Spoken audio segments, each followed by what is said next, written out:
ಇಂದೇ ಡೌನ್ಲೋಡ್ ಮಾಡಿ ಮತ್ತು ನಿಮ್ಮ ನೆಚ್ಚಿನ ಶೋಗಳನ್ನ ಆನಂದಿಸಿ. ಎಷ್ಟು ಹೆಮ್ಮೆ ಅನ್ಸುತ್ತೆ ಈ ತರ ಪಾತ್ರದಲ್ಲಿ ಅಭಿನಯಿಸಿದಾಗ ನಿಮ್ಮ ಮಗಳು. ಹೆಮ್ಮೆ ಆಗುತ್ತೆ ನಮಗೆ. ಚೆನ್ನಾಗ್ ಮಾಡಿದ್ಲಾ? ಚೆನ್ನಾಗ್ ಮಾಡಿದ್ರು. ಏನಂತೀರಾ ದೀಪಿಕಂಗೆ?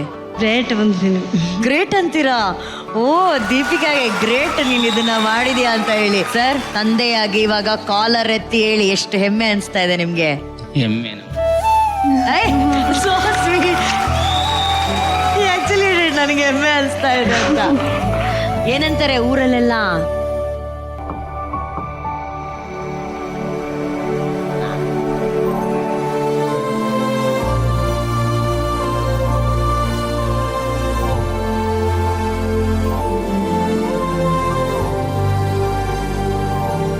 ಈಗ ಹೇಗಿದ್ದಾರೆ ದೀಪಿಕಾ ನಿಮ್ಮ ತಂದೆ? ಅದೇ ಮ್ಯಾಮ್, ಅವಾಗ ಹುಷಾರಿಲ್ಲ ಟೈಮಲ್ಲಿ ತುಂಬಾನೇ ಅಂದರೆ ಆ ಟೈಮಲ್ಲಿ ತುಂಬಾ ಕಷ್ಟಪಟ್ವು ಮ್ಯಾಮ್. ಮನೇಲಿ ಅಪ್ಪ ಕೆಲ್ಸಕ್ಕೆ ಹೋಗ್ತಿಲ್ಲ, ಇವತ್ತಿನವರೆಗೂ ಹೋಗ್ತಿಲ್ಲ. ಬಟ್ ನಮ್ಮ ಅಮ್ಮಂಗೆ ನಾನು ಯಾವಾಗಲೂ ಋಣಿಯಾಗಿರ್ತೀನಿ ಮ್ಯಾಮ್. ಒಬ್ಬಳೇ ಕೂಲಿ ಮಾಡಿಕೊಂಡು ಇಡೀ ಮನೆನ ಸಾಗಿಸ್ತಿದ್ದಾಳೆ. 1 ತಿಂಗಳು ಮೇಲಾಯ್ತು ಅನ್ಸುತ್ತೆ ಅಪ್ಪಾಜಿಗೆ ಹುಷಾರಿಲ್ಲ. ಒಂದಿನ ನೀ ಕೂಲಿಗೆ ಹೋಗು, ಕೂತಿದ್ದು ಸಾಕು ಅಂತ ಒಂದಿನ ಹೇಳಿಲ್ಲ. ಇವತ್ತಿನವರೆಗೂ ನನ್ನ ಅಮ್ಮ ಒಬ್ಬರೇ ಕೂಲಿ ಮಾಡಿಕೊಂಡು ನನ್ನ ಅಪ್ಪನ ಮನೇಲೇ ಮಗು ಥರ ನೋಡ್ಕೊತಿದ್ದಾರೆ.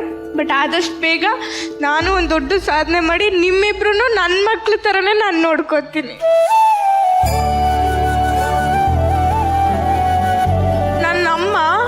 ನಾನು ಹೊಟ್ಟೆ ಒಳಗಡೆ ಇರಬೇಕಾದ್ರೂ 6 ಮಂತ್ಸ್ 7 ಮಂತ್ಸ್ವರೆಗೂ ಆ ಗುಡ್ಡದಲ್ಲೆಲ್ಲ ಹಸು ಮೇಯಿಸ್ಕೊಂಡು ಕೂಲಿ ಮಾಡಿಕೊಂಡು ವ್ಯವಸಾಯ ಮಾಡಿಕೊಂಡು ಎಷ್ಟು ನಮ್ಮನ್ನೆಲ್ಲ ಹೆಂಗೆ ಸಾಕಿದ. ನನಗೆ ಇಲ್ಲಿಂದ ಮೆಟ್ಲು ಹತ್ಕೊಂಬರೋಕ್ಕೆ ನನಗೇನೋ ಒಂದು ಅಟ್ಲೀಸ್ಟ್ ಬಟ್ಟೆ ಇದು.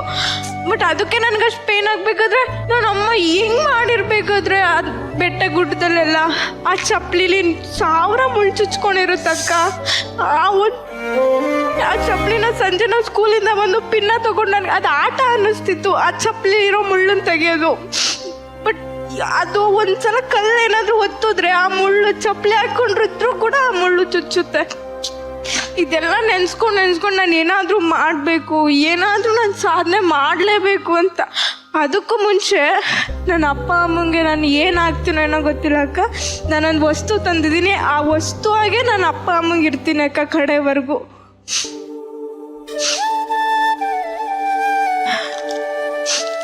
ಎಲ್ಲರೂ ನನ್ನ ಅಪ್ಪ ಅಮ್ಮಂಗೆ ರಥ ಆಗಿ ನಾನು ಅವ್ರನ್ನ ಹೊತ್ತು ತಿರುಗ್ತೀನಿ ಅಂತ ಹೇಳ್ತಾರೆ. ಬಟ್ ನಾನು ನನ್ನ ಅಪ್ಪಂಗೆ ಚಪ್ಪಲಿ ಥರ ಯಾವಾಗಲೂ ಕಾಲು ಕೆಳಗೆ ಅವ್ರ ರಕ್ಷಣೆ ಆಗಿರ್ತೀನಿ.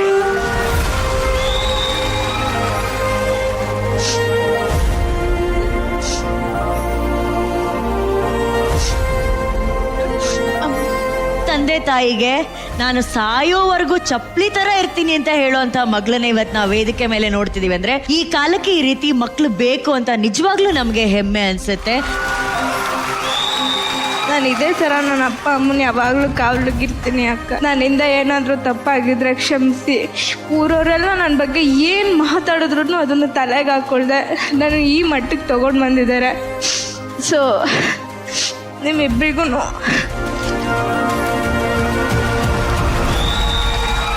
ಸೊ ನಿನ್ಗೆ ಒಳ್ಳೆ ಮನ್ಸಿದೆ ಸರ್.